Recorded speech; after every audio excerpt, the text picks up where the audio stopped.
morning. Good morning, sir. Very well, thank you. The topic of discussion is importance of surveying to property development. So you would be introducing what surveying is, and you would also be telling us the importance of surveying to property development. Thank you very much. Good morning, viewers. When we talk about surveying, some people, when we talk about surveying, it's a broad discipline. Okay. There is the land surveying, there is a quantity surveying. Okay. Even estate development is surveying. Yeah. Call it estate surveying. So these are all aspects of surveying. But the one we are talking particularly this morning is about land surveying. So we're talking about the importance of land surveying to property development. And we talk about land surveying. Land surveying is the art, the science, and the technology of taking measurements on the surface of the earth. Not only on the surface of the earth, even under the earth. Because sometimes you take measurements of under the water. Okay. So that you'll be able to help in the area of dredging and assisting ship or canoes to be able to move freely on the water without hitting hindrances and rocks. So it's not just on the earth surface alone, even below the surface too. So that is a land surveying for you. And this land surveying we're talking about falls into various disciplines. We have land surveying that has to do with the issue of actual physical measurement on the surface of the earth. You can also take that measurement from the air, and that aspect of surveying is referred to as photogrammetry. Photogrammetry. Okay. You can take it also from the satellites. That one we refer to as remote sensing. Okay. You take it also on the water. That aspect of it is called hydrography. So these are all aspects of surveying. Talking about the importance of surveying to property development.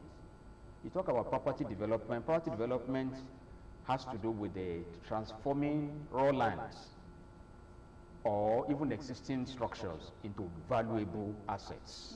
So where does land surveying comes into that?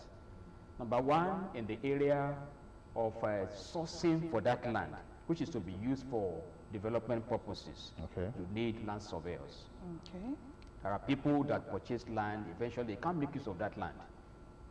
Perhaps because it's a land that falls under government acquisition. Okay. And it has overriding public interest on it. And because of that, just buy the land, you can't do anything there. Government will say you can't do anything on this land because this land belongs to us. Okay. So in that sense, that's why you need a surveyor. Okay. First and foremost, to survey that land, take the boundary of that land, and then help you to chart it too, to tell you that this land is free from any form of encumbrance or government acquisition. So from what you just said now, those are the risks that surveying can help mitigate. Exactly. So moving on, how does surveying support cost estimation and budgeting? In a real estate? Yes. Well, thank you very much.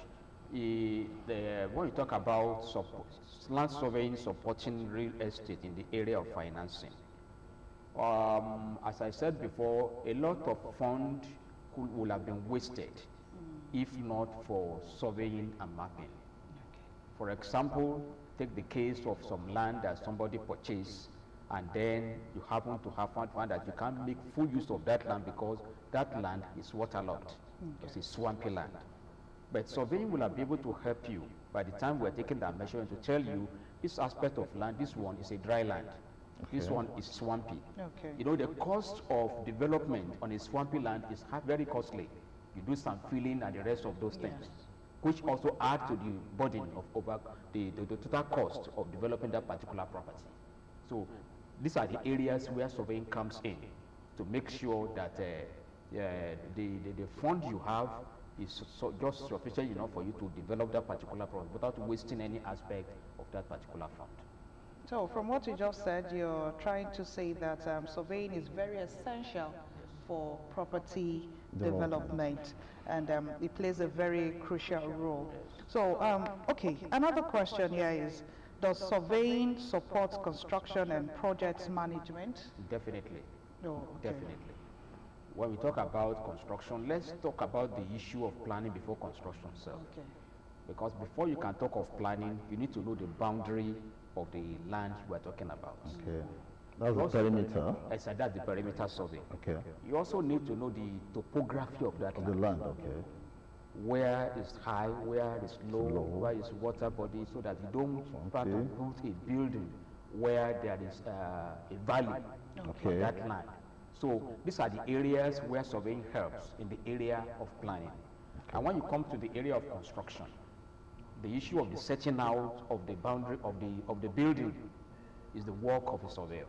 Okay. You'll be able to set it out definitely, give you the exact position where the corner point will stand, where the edges will stand, and the rest of those things. Then also talking about if it's a high-rise building, the verticality of that land, of that building, is the work of the surveyor. As the building begins to rise up from level to level, the surveyor will be able to give you the level, give you the verticality of that particular columns and the horizontality of that particular building in a perfect manner, so that anybody viewing it will see, okay, this is a wonderful building. So without surveying coming in there, you won't be able to get all those real advantages. Okay, sir. Talking about surveying in terms of development of properties, is it that there are particular surveyors that you want it to go to, or you can just walk into any surveyor's office and, okay, I want you to do this for me? No, yes, the surveyors that will be able to handle all these aspects of what we're talking about, they are those that are registered by the Surveyors Council of Nigeria.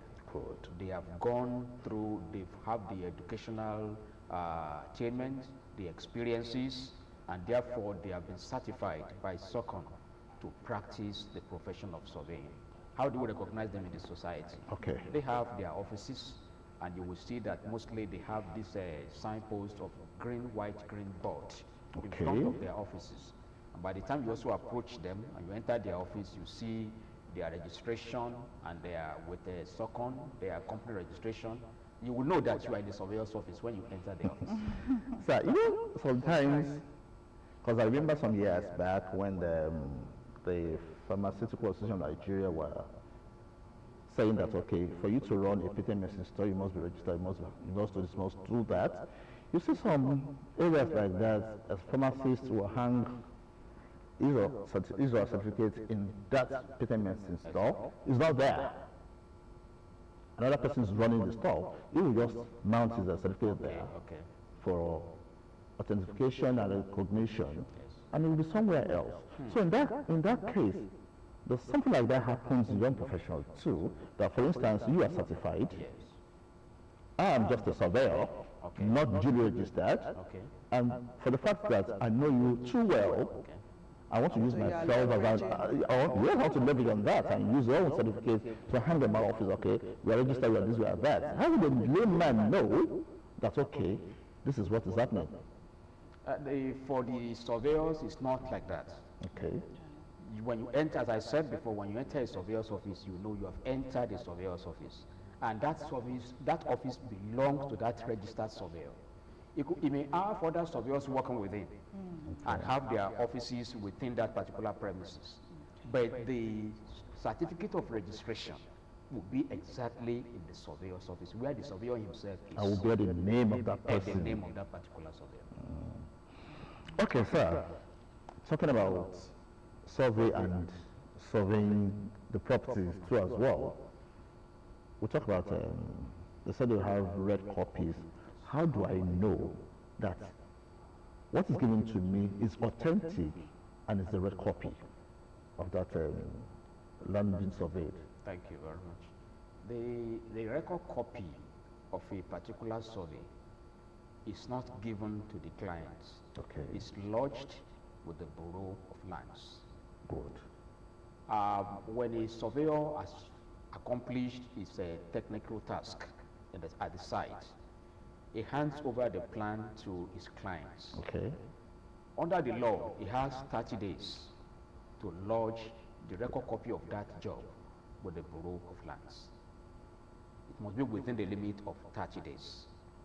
So the record will be lodged there, but the moment he lodged that record copy, the Bureau of Lands will give to him an acknowledgement letter that so record copy of this job or so numbers of record copies have been lodged with the ministry. So if you want to find out whether your record copy is there, the surveyor can just make a photocopy of that particular acknowledgement letter and forward to you.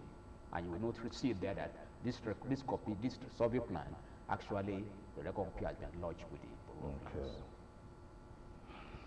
Thank you.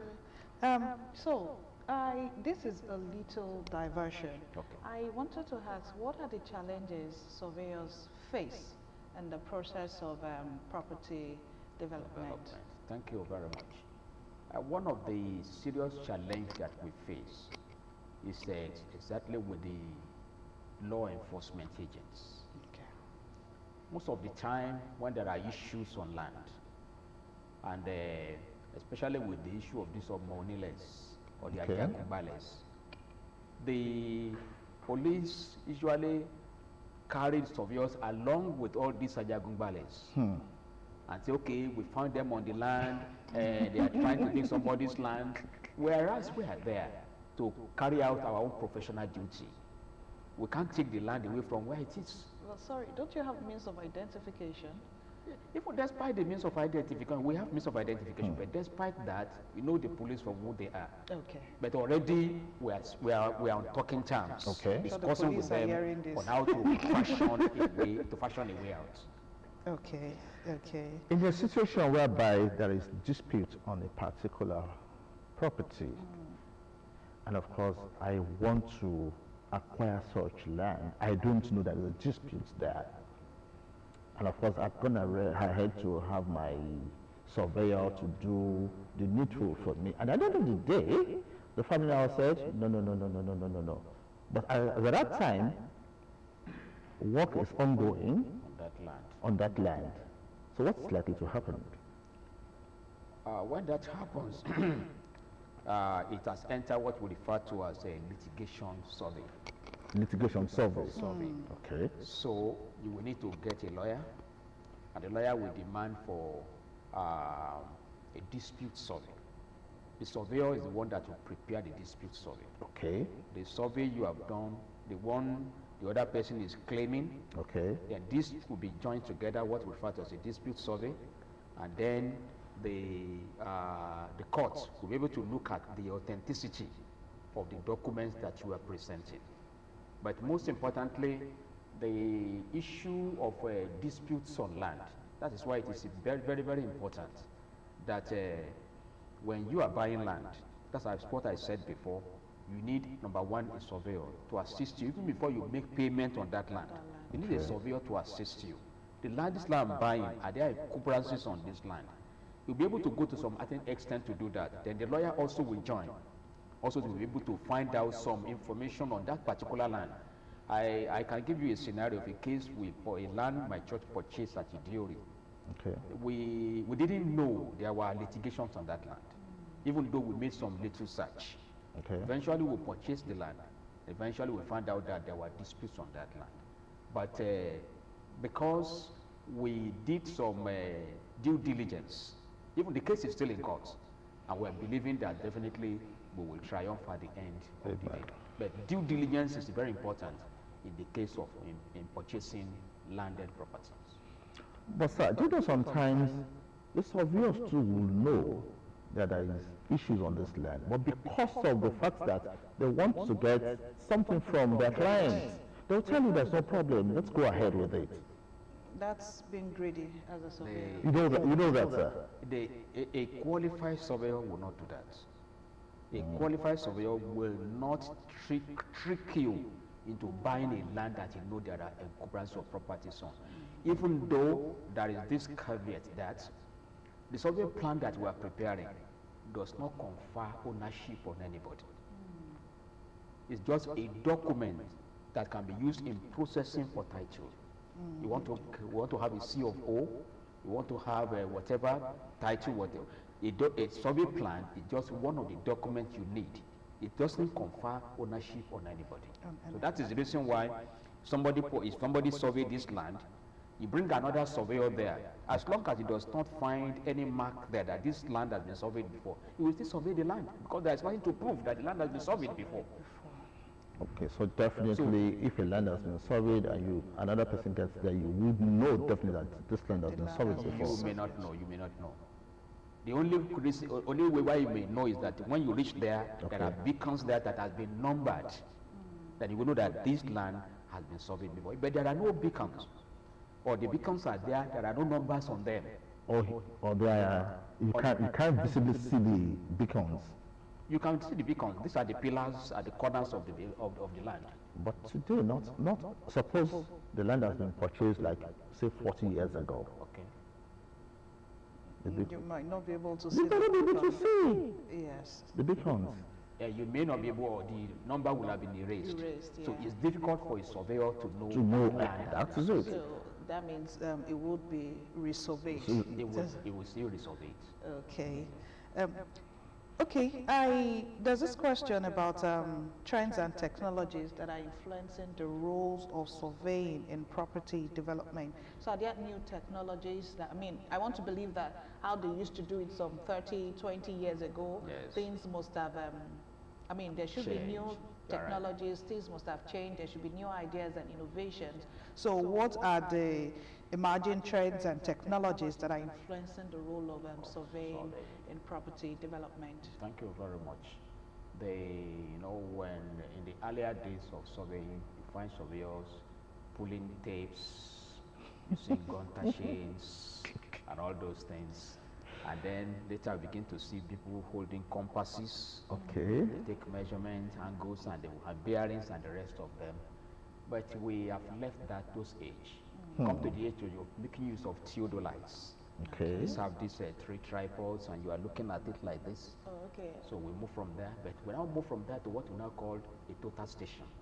Total station. Okay. Total station will give you not only the angles or the bearing, it will also give you the distance as well. So you don't need it to begin to pull a tape to take measurement on that land. So we also transit from the use, the total station is still in vogue, but we have transited to what we call GNSS equipment receivers. The GNSS receivers communicate with the satellite, and it's just a matter of putting the pole palm on the ground. Within a few minutes, you've got the coordinates or the location of those particular points. So it makes job quicker, faster, but the implication is that it makes it also costlier. So when surveyors are not saying costlier, because this equipment comes millions of naira. Okay. So when surveyors say for this land you are going to survey, you are going to pay maybe 200, 300,000. People say, oh, surveyors they are asking for too much. But we're not asking for too much because the equipment we are using, they are modern technology, and they come with high cost. Okay, sir. Yeah, how is the institution working at getting rid of quacks in your profession? Thank you. We have them everywhere. We all know that. In all professions, of course. We have them everywhere. Quack is everywhere. Yeah. Unethical practices everywhere. Yeah. But the institution has a committee, referred to as the Ethics Committee. Okay. When I was the vice chairman of the Nigerian Institution of Surveyors Ogun State branch, I was the chairman of the Ethics Committee. The Ethics Committee handles all cases of unethical practices. And we also prepare documentations that will assist our members to know what are right and what are wrong, so that this will be able to guide them in their daily dealings, whether with their clients or in any form of operation they are doing. They will know this is right and this is wrong. And for those who know this is wrong and they still go along to do that, then there are punishments that go along with those things. Thank you, okay, sir. Thank you very much. Talking to Surveyor Abiodun LIADI, the FNIS, the chairman, Nigerian Institution of Surveyors, State Branch. And it's really very good to have you in the studio this morning. Thank you very much for coming. I don't know, do you have any final words? The final word is that people should be cautious when it comes to the issue of property acquisition, and you need a surveyor right from the onset. Even before. Not just a surveyor, sir, a registered surveyor. A registered surveyor. You know, when we say surveyor, we mean registered surveyor. And because the other time when you're talking about surveyors, yes. you didn't mention we have them in different categories. Yes. Okay. The land surveyor, estate surveyor, quantity surveyor. Okay, okay. So, but for this one we're talking about, we need a land surveyor. A land surveyor. Okay. You do the land So surveyor. for your property development, a land surveyor. Is required. To assist you right from the onset. When you are thinking about purchasing land, get in touch with a registered surveyor. Thank you very much, sir. All right, thank you very much for coming this morning. We appreciate you. So we hope when next we call on you, you'll be here. You will to be do readily justice. Available. Thank you very much. Okay, the program is still New Dawn Midweek edition, and of course still Morning Flakes here.